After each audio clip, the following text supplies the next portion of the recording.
David, first of all, thank you. It's nice to see you again. Good to be here. Is the premise that the United States did a poor job of managing risk after the fall of the Soviet Union? Well, we certainly made a lot of false assumptions, bad assumptions. That doesn't sound along like the way. No. Nah, wouldn't be us. Wouldn't be us. And the fundamental argument of the book is that we believed somehow, we deluded ourselves, John, into believing that China and Russia, each for their own different reasons, would like just sign up to the Western world. That we were going to go say, look, we got this whole thing figured out. All you guys do is come in here and sign on the dotted line. Right. We're going to do a rules-based democratic foundation order, and everybody will be cool with it. And that was supposed to be the end of history, because, right? We were, sure, I remember the book. Competition was over. Francis Fukuyama said it's the end of history. Western liberalism is triumphant, and we can all just skate on the glorious booty that we get from it. Right. Now, you can't blame just him, because there were a lot of other people who believed just him. Okay. And I signed on to a little bit of this myself, so I confess. But I got to tell you, this basically went on for 30 years, good 25 anyway, because we were busy doing the wars on terror. You were just talking about those a little while ago. Well, you talk about, in the book, there's a lot of stories of how George Bush thought that there would be a great rapprochement with Putin over their shared dislike of terrorism. And the two of them, I mean, there's stories in there that come out of James Bond. You're on a yacht with George Bush and Putin, and they've just seen a very dark version of the Nutcracker. You're like, it's not even the regular Nutcracker. It's the dark Nutcracker. And you're like... I bet Bush really enjoyed that. I'm sure he loves anything high. So, so this was 2002. We were in St. Petersburg. We were floating down the Neva River. They're in a great party boat. There's this guy surfing. Wait, you were floating down the river with them? I was floating down in the boat behind it. We weren't eating. What are you, like, tubing? They're in a yacht? That's what White House reporters do, isn't it? All right. No, we were in the pool. It's just this time the pool was a river. All right. Right, okay. So, so we're following him down, and there's this guy serving dinner. He's kind of big and hulking.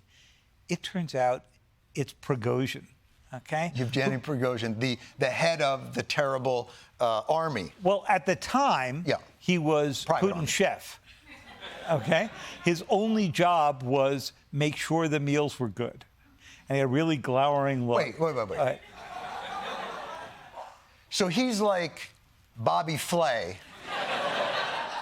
and then he turns into the head of a mercenary army. Well, before he did that, he ran the Internet Research Agency and tried to fix the 2016 election with disinformation. You know, they really are Renaissance men. They are. It really is.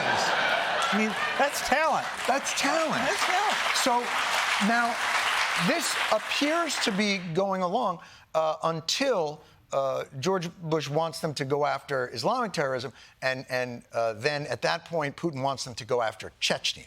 Right, or at least Putin wants to use the excuse to go after Chechnya. And that was the beginning of Bush beginning to think, you know, maybe this guy isn't the one we thought he was. He looked into his soul. Yeah, well, you know, he may have looked at the wrong soul. So in 2007, Putin shows up at this thing called the Munich Security Conference, and he says, you know, there are parts of Russia that have been separated from us that really belong to us, to the Russia that Peter the Great created.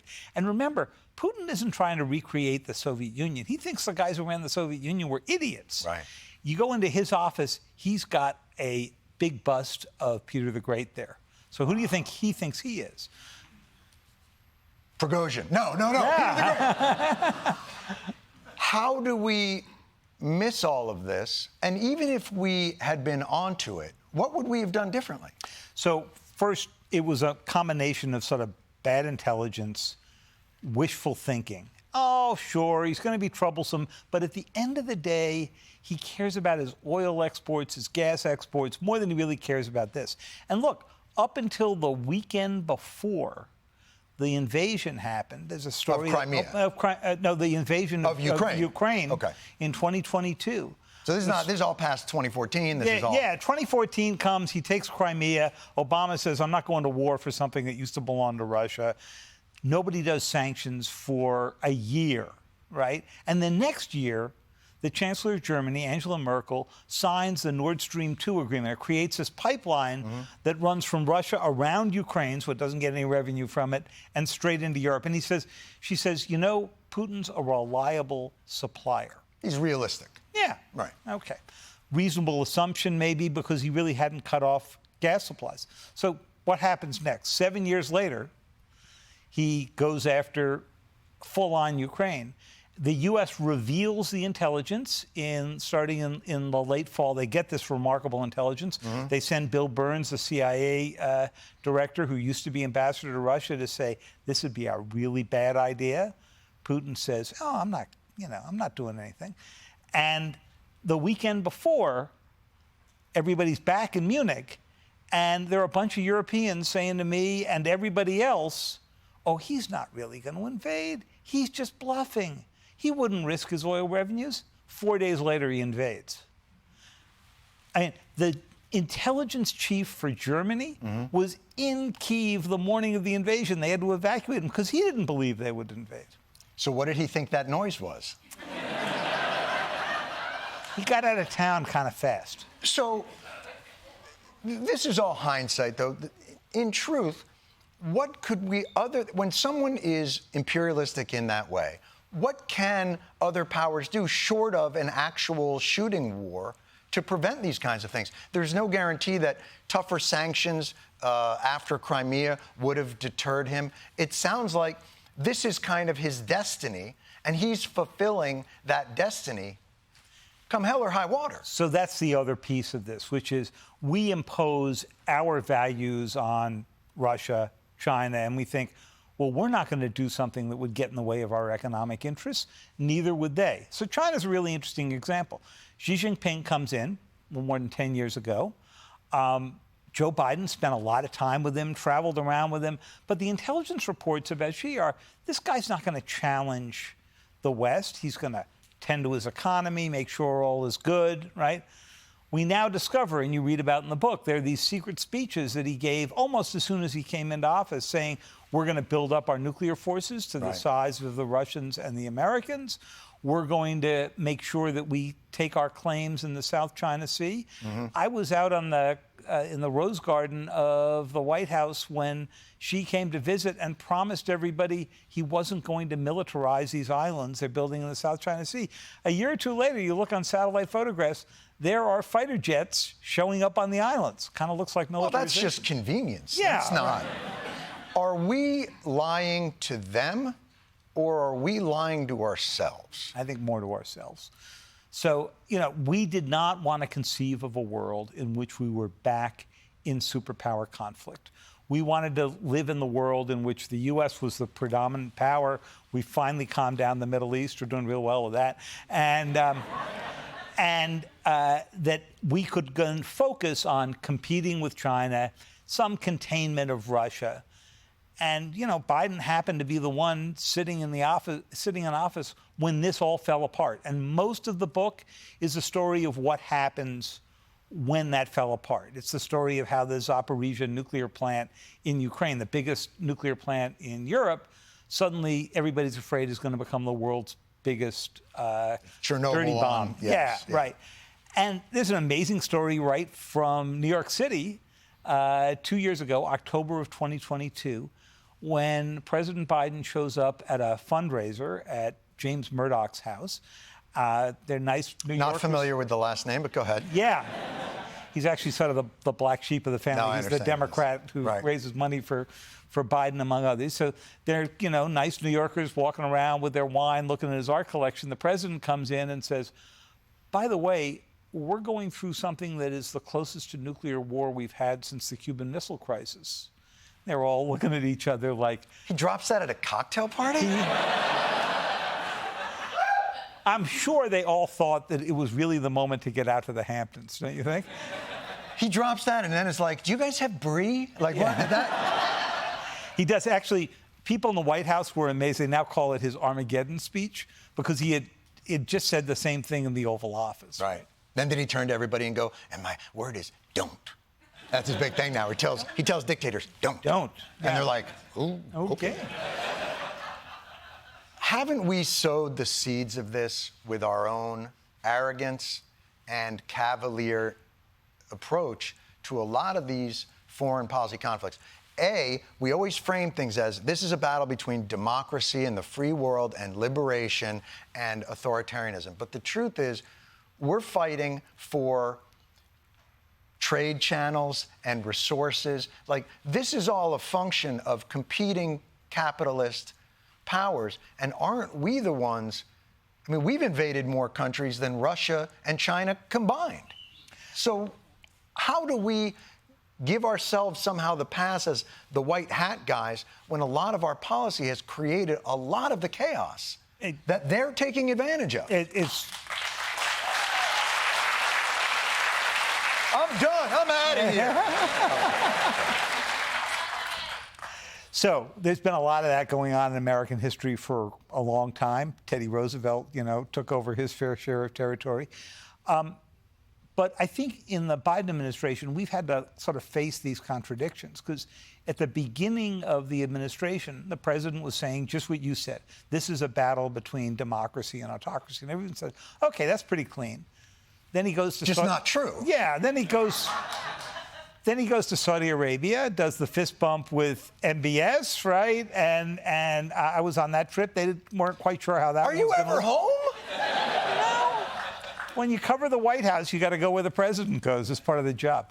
And then we move on to what's been happening in Israel and the Israel-Hamas war. And as you said earlier, we are in the very odd position of both providing aid and providing the arms that are being dropped on Gaza.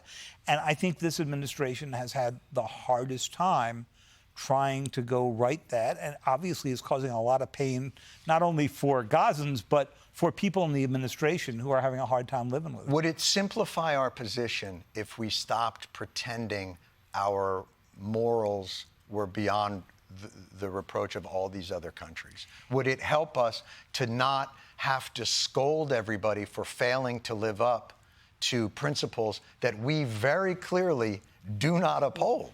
Well, at least we have some principles, okay? That's the one thing but to we be say said. that, but, you can't invade a country. What happened in Iraq? That's right.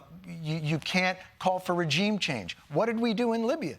Every time we say these things, we undercut our own position with, for God's sakes, Iran is an enemy today because we overthrew their democratically elected government in 1953. That's right. So at what point do we just admit that this is how we're behaving? The odd thing is, at the moment that presidents do admit that, they get chewed up for admitting to American error. Obama went and apologized to the Iranians. I'm not saying apologize. I'm just saying,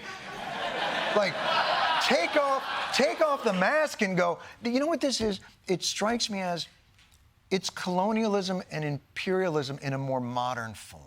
China is in Africa trying to extract. Right. We're trying to extract. We're militarizing economic rivalries and creating all kinds of chaos and death over what is ostensibly trying to get better deals. Well, some of it's better deals. Some of it is protecting technology. And I argue in here that with China, as opposed to Russia, this is, first of all, this is an incredible competitor. And it's a competitor in the military sphere, in the technology sphere, in finance, right. in economic. And we're their best customer. And they are ours. Right. And that's really what makes this different from the old Cold War. There's a reason there's new in new Cold Wars, and there's a reason there's an S at the end. First of all, we're fighting two simultaneously. Okay, the old Cold War, that wasn't the case. Is fighting the wrong terminology, because isn't that, look, the only people that never lose a war are the military-industrial complex, are the people that sell the weapons. And if we continue to If we continue to push that, weaponization of these economic rivalries, aren't we just playing into that cycle? We are playing into the cycle, but if you're in a world in which vacuums happen, if we say, okay, we're done with this, you're going to go back and build our big walls and sort of recede from it, someone fills that space. And that space is going to get filled largely by China, some by Russia, some by other authoritarian regimes. And so we've got to make a really hard and bad choice, which is, right. Do we want to be the one trying to to fill that void with our technology and our principles, understanding that we violate them all the time? Or do we want to let an authoritarian regime go fill that space, which we know how that's going to look? It seems like what we should do is be honest about what our aims are, in the way that China went into Africa and did Belt and Road, knowing that really it's about cobalt and lithium. And rather than us going into Africa and just building up all these small military juntas that end up creating all those dictatorships that create so much chaos and pain for those countries. Well, I'd argue that now we're not doing it with cobalt, we're doing it with semiconductors, right? So the big story that we tell in here, went to Taiwan, spent a lot of time at Taiwan Semiconductor, which is the biggest producer of the most advanced semiconductors in the world. And, looked at the question, does that create a silicon shield for the United States and for Taiwan? In other words, that the Chinese would not dare take over Taiwan because they would lose access to Taiwan Semiconductor. When are we going to learn any sentence that begins with "would they dare"? Yes, they would dare, and so would we. And so my argument here is it's a silicon shield for a little while, John, but eventually the Chinese are going to learn how to make everything Taiwan Semiconductor is making, and at that moment, we've got a real Taiwan crisis. And so the book is sort of a warning ahead to what these next 20 or 30 years are going to look like. Because this is not a world in which these new Cold Wars are going to end sometime soon. They are going to be the dominant theme of the next 20, 30, 40 years, long after Putin and Xi are gone, and long after Joe Biden and Donald Trump are gone. I don't believe that last part. That Trump's never leaving? I think the two of them, honestly, it'll be like 2084. And they'll be like, it's another Biden-Trump rematch. I can't believe it. Two heads in a jar. New Cold Wars. It is available.